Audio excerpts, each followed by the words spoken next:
The leather on Julian Croft's chair made a soft sighing sound 10 years later as he leaned forward in the deposition room. I didn't know then, on the day it all began, that I would one day memorize that sound. It was the sound of a predator getting comfortable.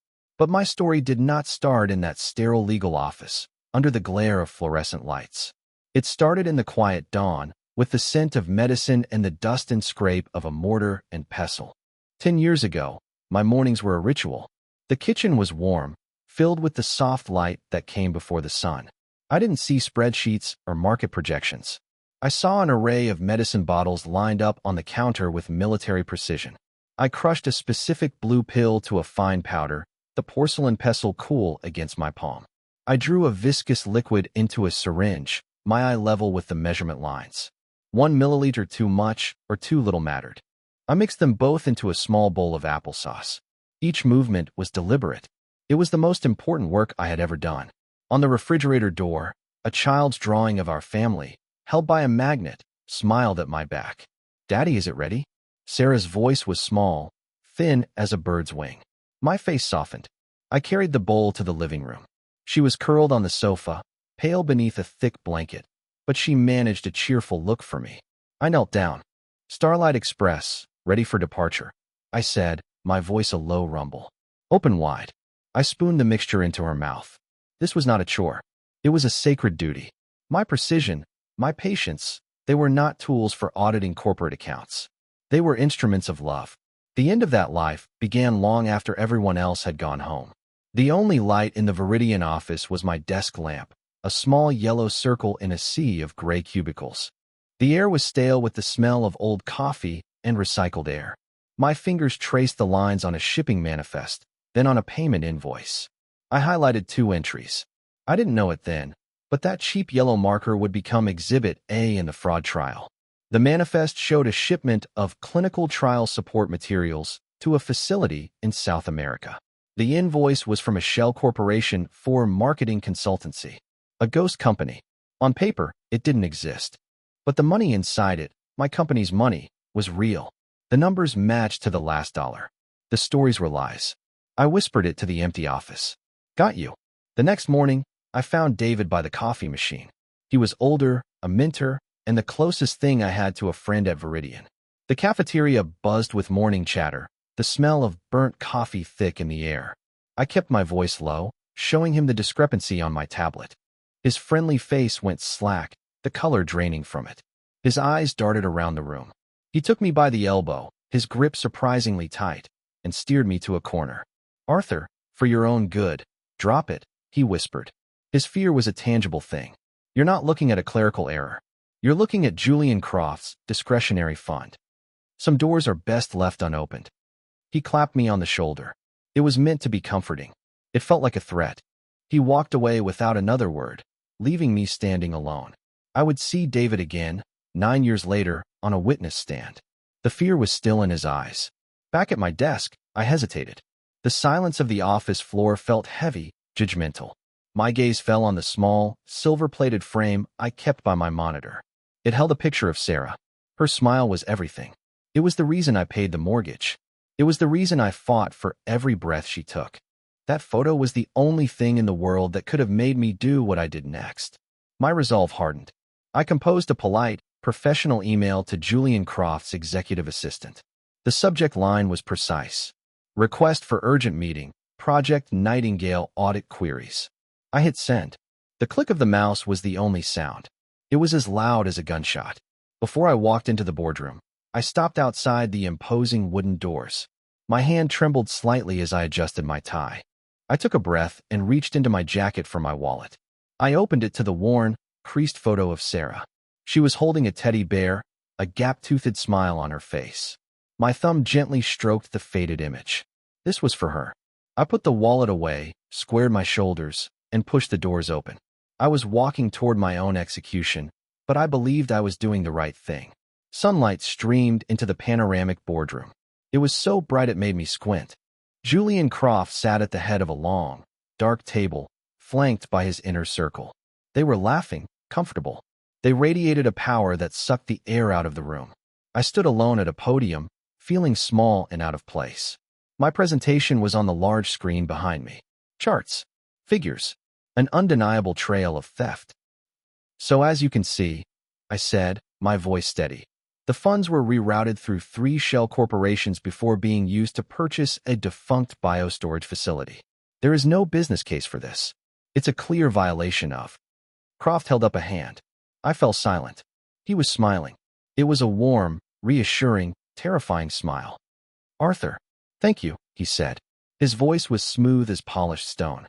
That was exhaustive. He turned to the other men at the table, his expression one of amused paternalism. What Arthur, in his admirable diligence, has failed to grasp is the sensitive nature of our R&D acquisitions. This wasn't fraud. This was strategic foresight. We were acquiring intellectual property, patents. It had to be done quietly. He turned that devastating charm back on me. You see, Arthur, sometimes you have to look beyond the numbers to see the story. You're a numbers guy. We're storytellers here. Confusion, then a dawning horror, washed over me.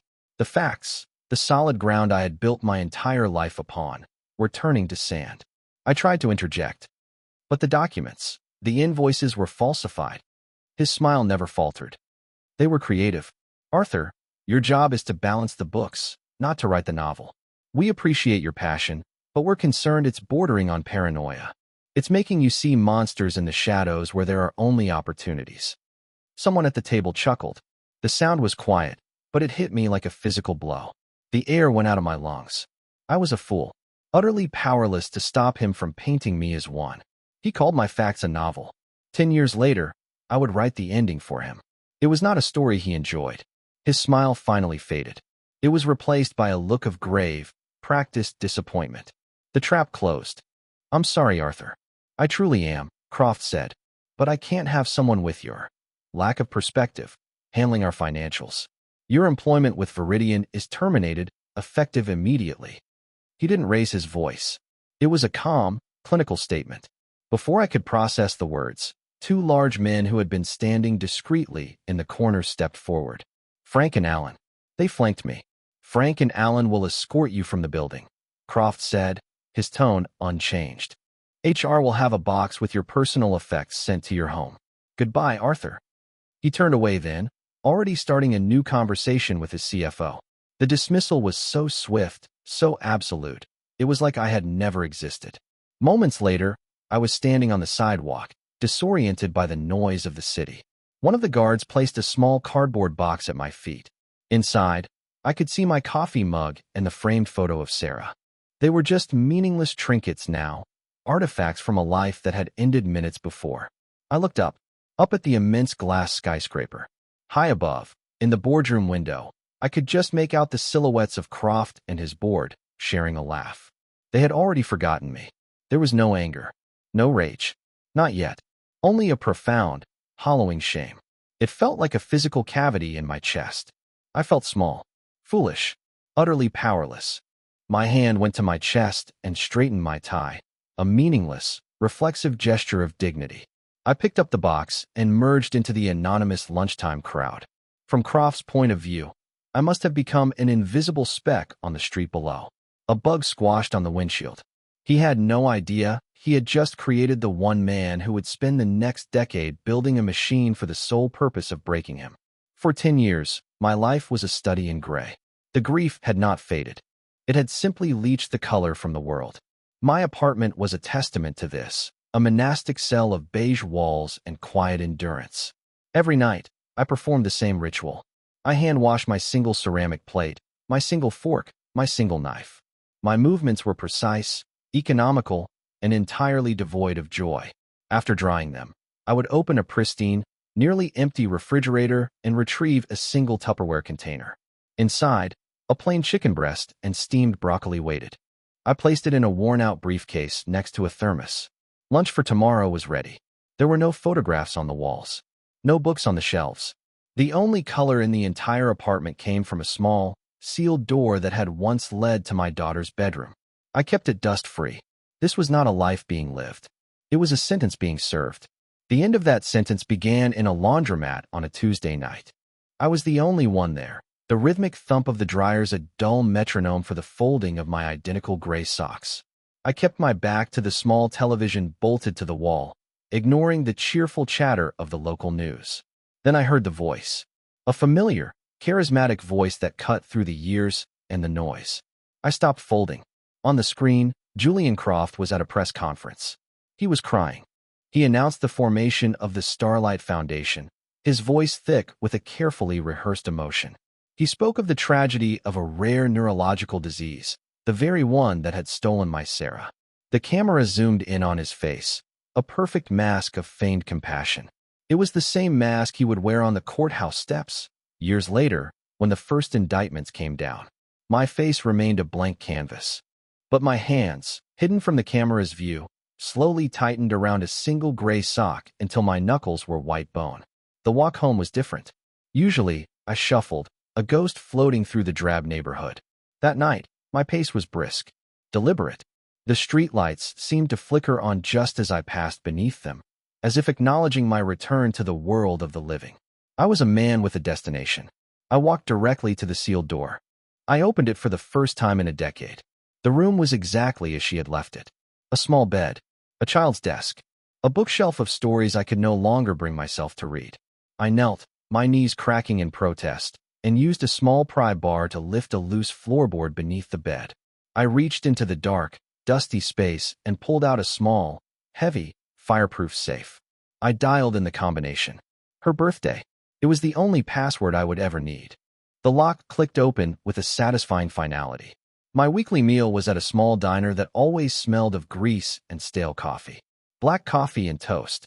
Two construction workers sat in the booth behind me, watching the lunchtime news recap on the diner's TV. It was a follow-up story on the Starlight Foundation. "Guy's a saint, huh?" one of them said. "All that money, and he's got a heart of gold."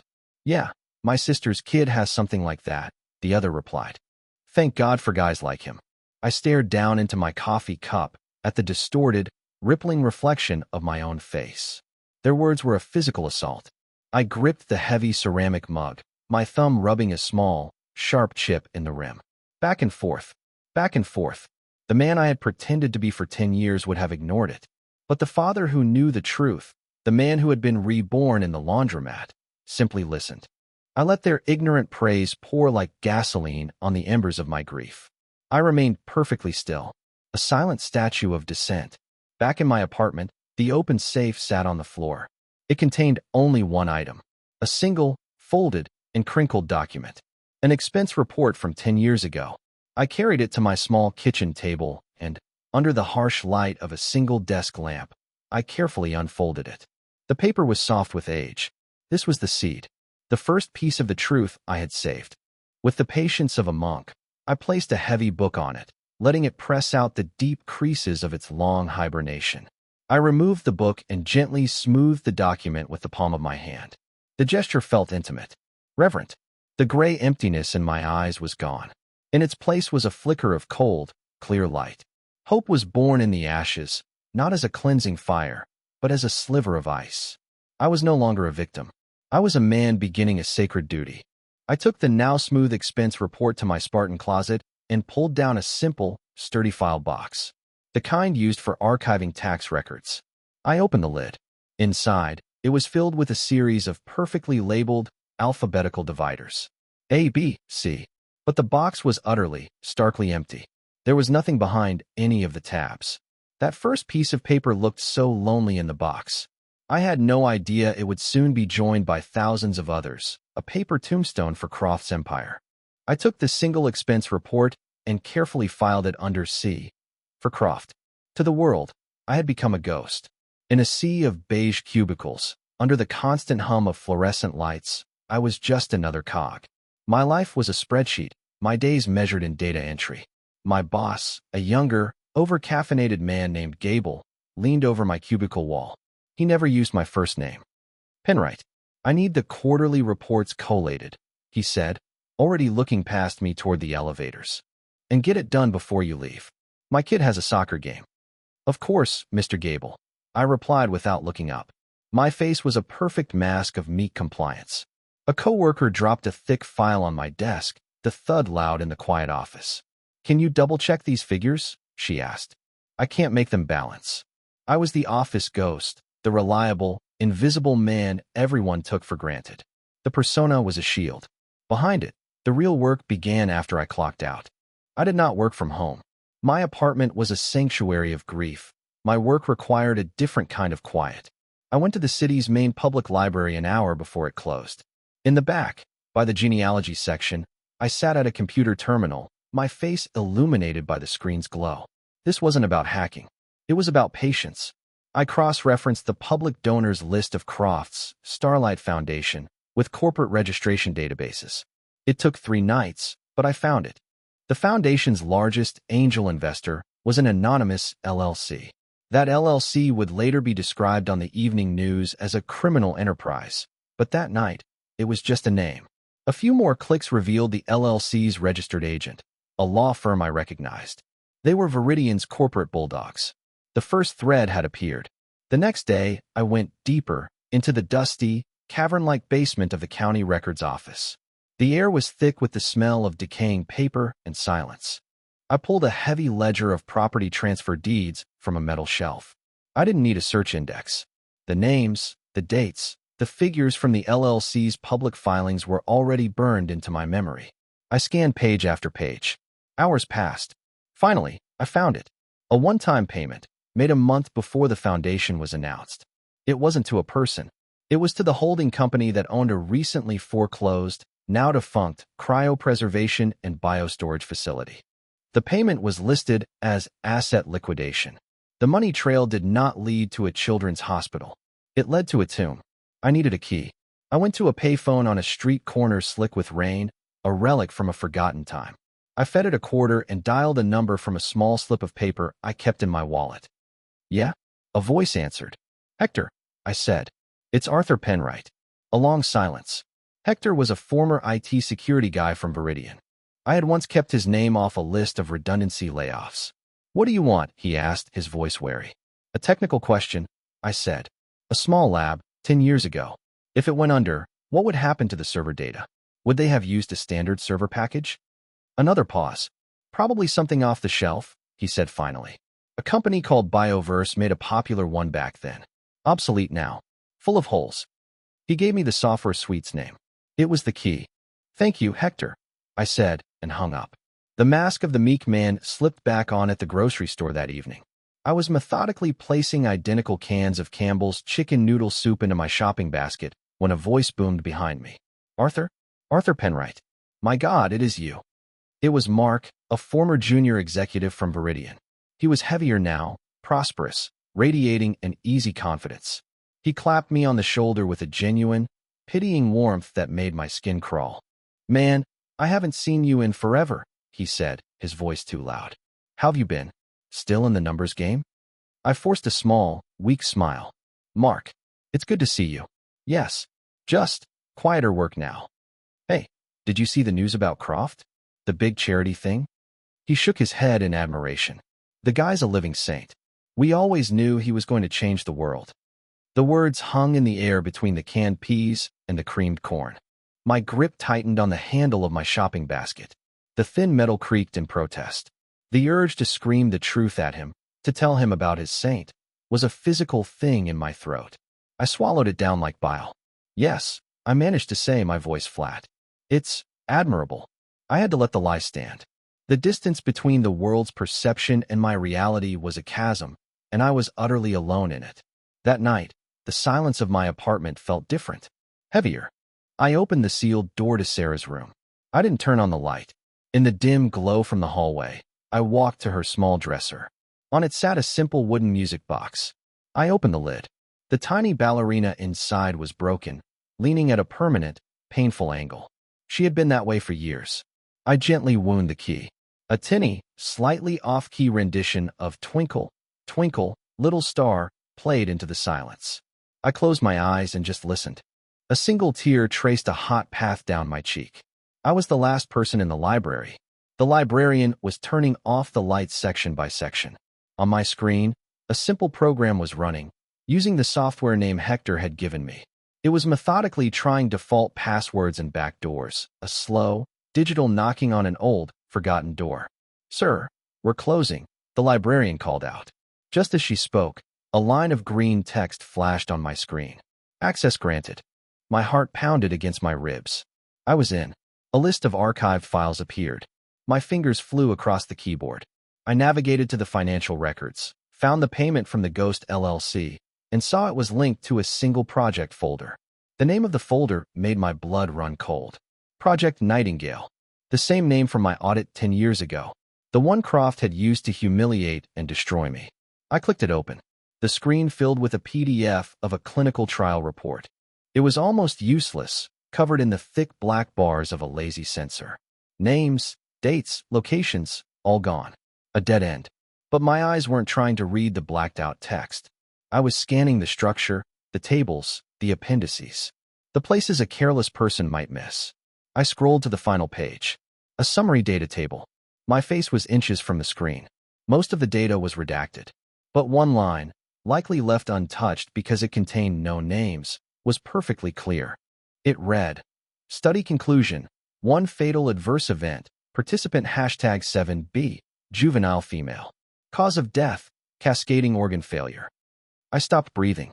The library, the world, everything dissolved. I knew with a certainty that froze the marrow in my bones and shattered the last 10 years of my life into a new, horrifying shape. My daughter was participant hashtag 7B. My hunt for financial justice was over. It had just curdled into a quest for the truth of how my daughter had really died. I wasn't just ruined by these people. I was their collateral damage.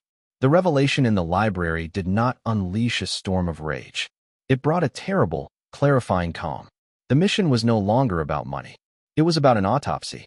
My grief, which had been a gray, formless fog for a decade, now had a structure. It had a name. Participant hashtag 7B. I began to practice seeing the world as it was, a series of systems, each with predictable weaknesses. Every morning, I sat at the bus stop and observed. I wasn't waiting. I was studying. A man in a brown coat always folded his newspaper to the financial section. A woman in running shoes retied her left shoe every morning at precisely 7:18 a.m. A blue delivery truck was consistently 3 minutes late. People saw chaos. I saw patterns. Habits. I was learning to see the cracks in everything. In my apartment, I opened the archive box.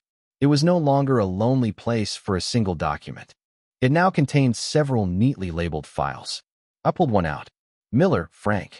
I spread the contents on my small kitchen table. One was a Viridian corporate newsletter from over a decade ago. A smiling, confident Frank Miller, the CFO, was featured in an article. The caption mentioned his passion for thoroughbreds. My mind, a perfect and cruel library, flashed back. Miller, on the phone in his glass-walled office, his voice excited. The third race at Belmont, he had said to someone. It was just noise then. Now, it was a signal. I needed to confirm the sickness.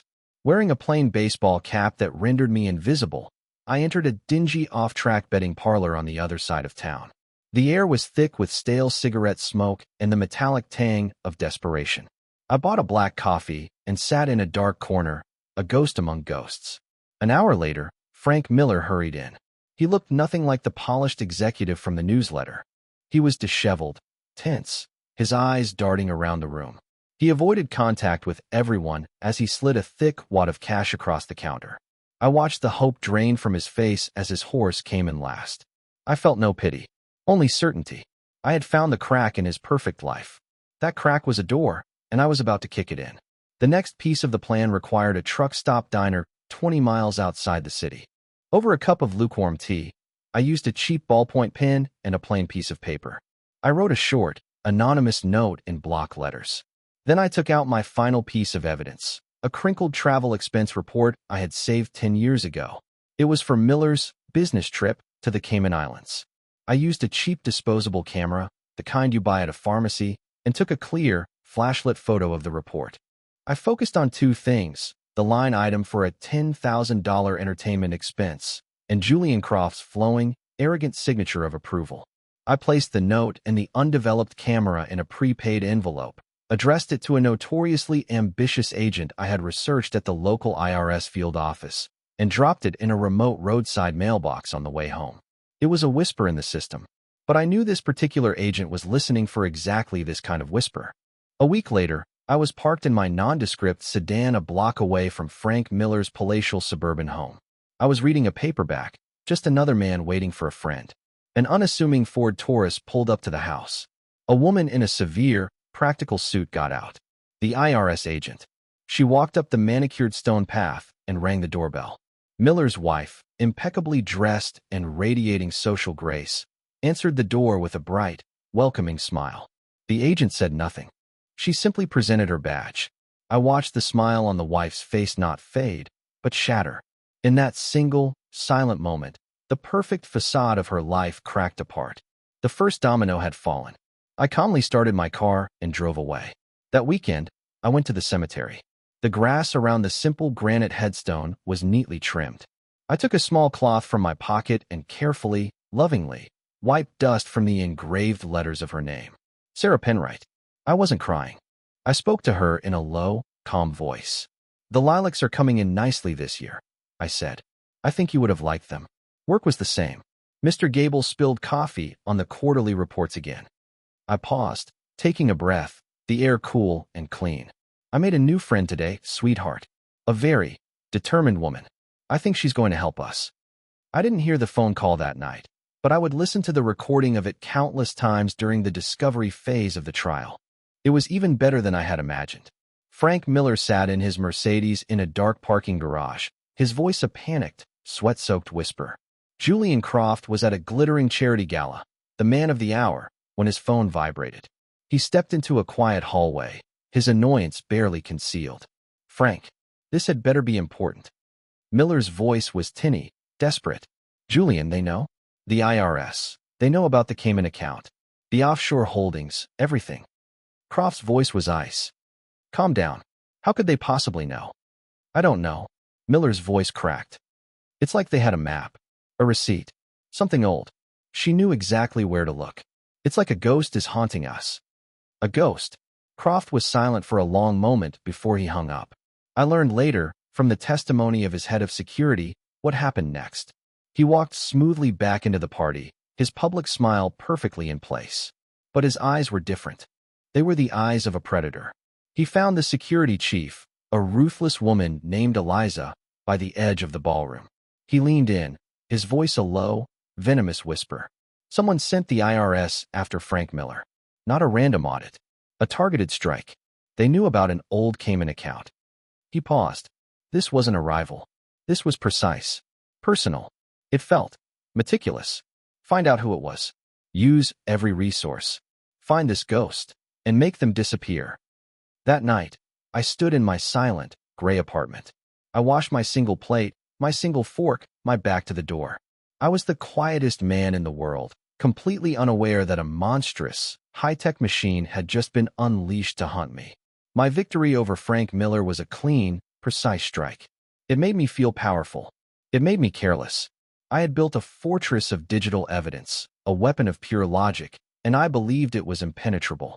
My only point of contact with the outside world was a retired journalist named Morgan Rees, a good man who believed in the power of a well-sourced story. Our communications were a practiced, careful ritual, a firewall built on quiet trust.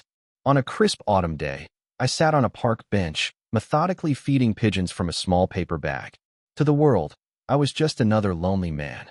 Morgan sat at the other end of the bench and opened a newspaper. He never looked at me. "Weather's supposed to turn," he said to his newspaper. "That's what they say," I replied to the pigeons. I stood up, leaving the bag of breadcrumbs on the bench, and walked away. A minute later, he folded his newspaper, casually picked up the bag, and left. Inside, nestled amongst the bread, was a small, encrypted USB drive containing everything I had on Project Nightingale. I didn't know it then, but I had just handed him a bomb. I also didn't know that Julian Croft's high-tech security machine was already hunting for the ghost that had rattled Frank Miller. I learned later, during a deposition where she lied under oath with perfect composure, how Eliza, Croft's head of security, had found me. She hadn't looked for motivation. There were hundreds of disgruntled employees with grudges. Forget motivation, she had told her team in that dark room full of glowing monitors. Look for methodology. Who was meticulous, patient, and invisible. The search parameters changed. My name, unremarkable and buried for a decade, eventually surfaced. Fired for incompetence. A low-level drone ever since. She was about to dismiss it, but a young analyst pointed out a connection. I had one regular lunch contact 10 years ago, a journalist named Morgan Rees. He retired the same year I was fired. Then he pulled up a log. Morgan had recently been accessing old newspaper archives, researching Project Nightingale. The ghost now had a shadow. My last message to Morgan was from a terminal in the public library. Using a secure chat program, I sent him the final pieces of the redacted clinical trial data. "This is the big one, Morgan," the text on the screen read. "This proves it's more than just money." I was handing him the heart of my case. I was also leading them directly to his door. He told me about the knock later, his voice a hoarse whisper. It was sharp, loud. He opened his apartment door to two large men in work overalls, holding toolboxes. "Gas leak," one of them said. Before he could object, they were inside. The second man bolted the door. The friendly facade evaporated. One of them opened his toolbox. It didn't contain wrenches. It contained a powerful degaussing magnet. "Sit down, Mr. Rees," he said, his voice low and dead. They never laid a hand on him. One of them calmly wiped his laptop clean with the magnet. The other went through his bookshelves, snapping the USB drive in half, shredding his notes. They weren't looking for information. They were erasing him. That night, I sat in the back pew of a small, quiet church. I'm not a religious man, but I needed sanctuary. I pulled out my cheap, untraceable flip phone and looked at the screen. A single calendar reminder was displayed. 9 p.m., check in. It was our simple confirmation. A call to say he had the data and was safe. The clock on the wall ticked past 9. 9:05, 9:15. The phone in my hand remained dark. The silence was a physical weight. It was heavier than any scream. At 9:20, I slowly closed the phone. The quiet click echoed in the cavernous, empty church. A promise had been broken. The next morning, I used my emergency key to let myself into his apartment. The place was pristine, but horribly wrong.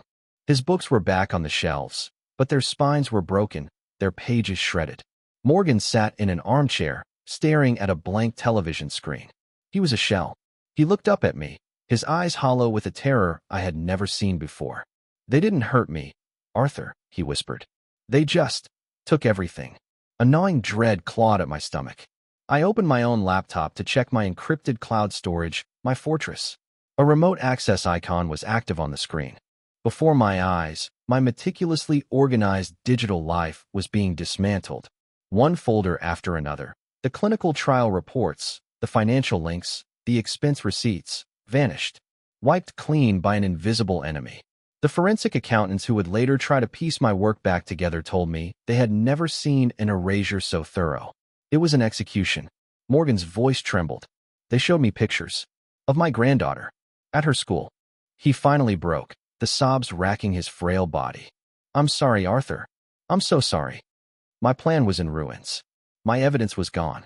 My quest for justice had destroyed a good man and placed a child in the crosshairs. I drove. I had no destination. I was just fleeing. At a red light on a crosstown street, I stopped, my knuckles white on the steering wheel. I glanced to my right. In the sedan next to me, one of the utility workers from Morgan's apartment was behind the wheel. He didn't look at me. He just stared straight ahead, a cold, knowing smirk playing on his lips. The light turned green. My heart hammered against my ribs. The other car didn't move. It just sat there, letting me go. It was a message. "We know who you are. We know where you are. We are letting you run." I slammed my foot on the gas. In the rearview mirror, the sedan remained, a silent, menacing predator. I was no longer the hunter. I was the bug, and the dragon now knew my name. The men Croft sent to erase my life succeeded. They destroyed my evidence, they broke a good man, and they sent me running. Despair is a cold, heavy thing. For 48 hours, I let it sit in the passenger seat of my car. Then I checked into a cheap motel off the interstate, wedged a chair under the doorknob, and got back to work. The room smelled of bleach and old cigarette smoke. I stood by the window, peering through a tiny gap in the stained curtain at the parking lot below. The fear was real, a constant, low hum in my blood. But it was just a condition, not a conclusion. I turned from the window and walked to the small desk. On it, I laid out 5 prepaid burner phones, a series of bus schedules, and a city map. I opened my worn-out suitcase. Inside, my few changes of clothes were folded with military precision. I took out a fresh gray shirt and a pair of trousers and laid them out on the bed, ready for the morning. In the heart of chaos, I created order. The hunt had been a necessary phase. Now, it was time to end the game. My first move was from a 24-hour internet cafe, a noisy, anonymous place filled with gamers and travelers. I used a fresh USB stick and uploaded a single, scandalous document to a notorious financial gossip blog. It was proof, pulled from my original cache, that Croft had used corporate funds to secretly pay off a politician blocking a zoning permit for his personal estate. It was a juicy, easily digestible scandal. It was designed to be loud. It was the matador's cape, a bright, flashy distraction to make the bull charge. While Croft's digital bloodhounds were chasing proxies and bloggers, I took a city bus to an industrial park on the edge of town. I walked to a massive, anonymous self-storage facility under a gray, overcast sky. Unit 7B. I unlocked it, rolled up the heavy metal door, and pulled the string on a single bare bulb. The light revealed a small, perfectly organized office. Metal shelves lined the walls, holding dozens of identical, neatly labeled archive boxes. For 10 years, this small metal room had been my true headquarters. The digital evidence they erased was always a ghost. A decoy. This was the body. A library of sin built from original hard copies, ledgers, and documents I had smuggled out of Viridian on my last day. I carefully packed the contents of one master box, the core of the case against him, into a large architectural tube and a sturdy shipping box. I didn't go to a post office. I went to a high-end, bonded courier service in the financial district, a place that dealt in sensitive legal documents and guaranteed delivery. I paid cash. The package was not addressed to the district attorney, but to a specific assistant district attorney I had been watching. Leticia Ruiz. She was young, sharp, and overlooked. I had sent her small, anonymous tips before, minor insider trading cases, a zoning fraud, all of which led to quiet, successful prosecutions. I was grooming her. The sender was listed as Penwright and Associates, architectural design. I was sending her the blueprints for Julian Croft's destruction. I learned later what happened inside Viridian's crisis room. His security chief, Eliza, knew the blog post was a feint. It feels performative, she warned him. It could be a distraction. But Croft's arrogance, his greatest weapon, was also his most predictable flaw. He saw a public relations problem, an insult to his name. A distraction from what? He raged. We crush it. Call a press conference for this afternoon. I will personally dismantle this lie. He had taken the bait. He charged at the cape. Before I sealed the main box for the courier, I paused. I reached into a separate, smaller file. I pulled out a single, thin document. It was not a financial record. It was a hospital consent form for an experimental treatment, worn and creased at the folds. I looked at my own signature, and next to it, the elegant, hopeful signature of my late wife. I gently ran my thumb over her name. I placed this document in a separate envelope, marked it personal, and laid it on the very top of the other evidence. This was the receipt that truly mattered. The rest I watched on the small television in my motel room. The two worlds collided, just as I had planned. Julian Croft stood at the podium, a master showman under the bright lights. These baseless allegations are an insult, he said, his voice resonating with sincerity. At that exact moment, I knew the courier box was sitting on Leticia Ruiz's desk. I imagined her sighing, expecting another wild goose chase from her anonymous source. I could picture her slitting open the box. She would not have found a mess of papers. She would have found perfectly organized, tabbed binders. Original ledgers bound with string. Every key document was annotated with a small, neatly written sticky note. Note disbursement from Shell Corp. A. Cross-reference with shipping manifest 7B. JC's signature authorizing transfer. It was not a box of evidence. It was a perfectly curated roadmap to a conviction. As Croft looked into the cameras and said, with utter conviction, I have absolutely nothing to hide. I pictured Ruiz's eyes landing on the internal memo authorizing the cover-up of Project Nightingale. I could almost hear the sound of her picking up the phone. Get me the FBI's white-collar division. Now. Checkmate. The press conference was a triumph for Croft. The reporters loved him. He concluded with an inspiring soundbite about the future. He smiled, a perfect picture of untouchable power, and the room erupted in the flash of cameras. I kept my eyes on the screen, but I wasn't looking at his face. I was looking at the reflection in the gleaming glass lobby doors behind him. Ever so slowly, a line of dark, unassuming sedans pulled up to the curb. Men and women in dark suits and FBI windbreakers emerged. They didn't run. They moved with the calm, inexorable gravity of the law. They walked towards the doors. Croft, still smiling, basking in the applause, had no idea that his world was 30 seconds from ending. The last thing I saw was his triumphant face, with the reflection of his own destruction walking silently, patiently, towards him. The day Julian Croft was arrested, the news was a loud, garish explosion in the beige world of my office. From the break room television, his face, confused, angry, shackled, was plastered across every channel. My co-workers gathered around it, buzzing with the delicious schadenfreude of the powerless watching the powerful fall. I was not among them. I was at my desk, methodically and quietly packing my few personal items into a small cardboard box. A spare pen, a notepad, a single, plain coffee mug. My boss, Mr. Gable, rushed over, his face flushed. "Penwright, can you believe it? That Viridian creep, Croft. They got him. It's all anyone's talking about." I placed the mug in the box and looked up at him. For the first time in 10 years, I did not lower my eyes. The meekness was gone. They were just my eyes, clear and calm. "I'm resigning, Mr. Gable," I said. My voice was even, effective immediately. I offered no explanation. I picked up my box, and for the first time, walked out of the office in the middle of the day. The mask I had worn for a decade had been placed in the box alongside the mug. I was leaving it behind forever. The prosecutor, Letitia Ruiz, was jubilant. In her modest office, surrounded by stacks of files, she radiated an energy that could power the building. She saw a career-making case, a complex and beautiful machine of justice that I had handed to her, fully assembled. "Mr. Penwright, with this evidence, Croft is going to be buried under the jail," she said, pacing. "We can offer you witness protection, a settlement from the damages fund." I held up a hand, a gesture that was small but absolute. She stopped. "I don't want any of that," I said quietly. "I want one thing. 5 minutes alone with him before you formally charge him. No lawyers, no agents. Just him and me." The request was unorthodox. She looked at me, her sharp legal mind searching for the angle, the trick. She found none. She saw only a profound, non-negotiable weight in my eyes. She found herself agreeing. The next day, I returned to my self-storage unit.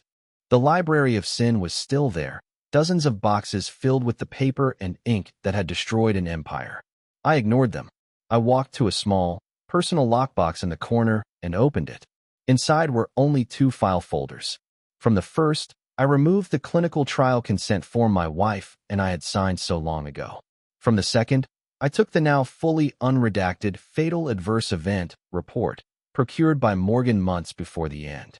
I placed these 2 documents, and only these 2, into a simple manila envelope. I sat on a bench across the street from the federal building and waited. I was not anxious. I was not angry. I was a statue of patience. My war was over. All that was left was the signing of the treaty. The night before, I had gone into Sarah's room. I picked up the broken music box from her dresser and wound the key. The tinny, off-key notes of "Twinkle, Twinkle, Little Star" plinked into the silent apartment. Then I opened my briefcase and took out a small jeweler's toolkit. With the same infinite patience I once used on spreadsheets and ledgers, I began to meticulously fix the tiny, broken ballerina. I was not erasing the damage. I was beginning to heal it. The interrogation room was brutally sterile. A metal table, 2 chairs, fluorescent lights that hummed. Julian Croft sat at the table in a drab prison jumpsuit. His power and charisma had been stripped away at the door, but his arrogance remained, a phantom limb. He radiated a defiant fury. The door opened and I walked in. I looked exactly as he would remember me, small, unassuming, an accountant. He let out a short, incredulous laugh. "You," he said, shaking his head. A smirk played on his lips. "It was you. All this time." He looked me up and down. "Was it worth it, Arthur? 10 years of your miserable life, just to get back at me for a job?" I said nothing. I sat down opposite him. The silence was a physical presence in the room. I calmly placed the manila envelope on the table between us. Slowly, deliberately, I slid the 2 documents out of the envelope and placed them side by side on the metal surface. Croft glanced at them with dismissive contempt. First, the consent form. A flicker of confusion crossed his face as he saw the signatures. Then I slid the second paper over. The unredacted, fatal adverse event report. His eyes scanned the page, his arrogance still a shield. He saw the technical jargon, the date, the project name he had buried. And then, his eyes landed on the unredacted line item. The name of the juvenile female participant. Sarah Penwright. The color drained from his face.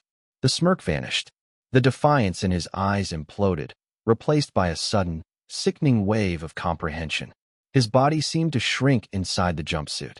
It was not the fear of a longer prison sentence. It was the horrifying, soul-crushing shock of a ghost rising from a 10-year-old grave to look him in the eye.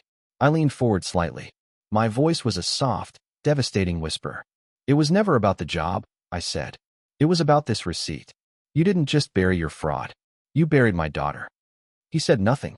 He just stared at her name on the paper. True accountability was not a jail cell. It was this moment. Back in my apartment, I walked to the sealed door of my daughter's room and opened it. For 10 years, it had been a museum. A tomb. I walked to the window, which had been locked shut for a decade. The latch was stiff. I put my shoulder into it, and with a painful crack, it pushed open. Sunlight flooded the room for the first time. The sound of distant birdsong filled the silence. The light caught the dust motes dancing in the air, 1,000 tiny, swirling stars. I didn't clean them away. I simply stood there, in the shaft of light, and breathed in the fresh air. I looked around the room, not at a memorial of grief, but at the remnants of a life that was loved.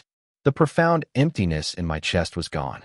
It had been replaced by a quiet, somber peace. The quest was over. And now, finally, I could begin to remember my daughter not by how she died, but by how she lived.